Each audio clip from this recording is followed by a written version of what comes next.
Bumigat din ang trapiko sa toll plaza ng South Luzon Expressway kasabay ng pagbabalik Metro Manila ng mga nagbabakasyon sa iba't ibang probinsya nitong Semana Santa. Balita hati ni Dante Perelio.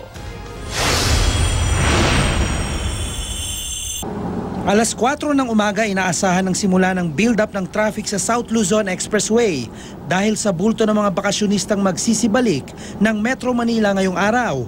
Pero bandang alas 6 na ng umaga nang magsimula ang light to moderate traffic rito, partikular sa northbound ng Ayala Toll Plaza na karaniwang nagkakaroon ng pagbagal ng daloy ng trapiko pagkatapos ng Semana Santa. Dito kasi dumaraan ang lahat ng mga sasakyang pabalik ng Maynila.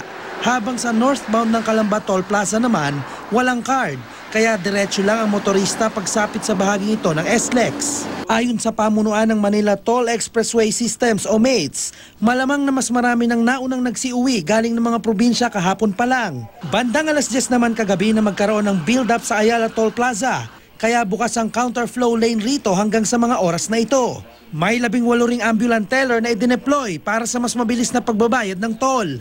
Maaari ding magbayad ng toll sa mga gasolinahan sa Shellman Plazan at Caltex San Pedro para makabawas ng oras. 6 naman ang naitalang stalled vehicle dahil sa flat tire at engine problem.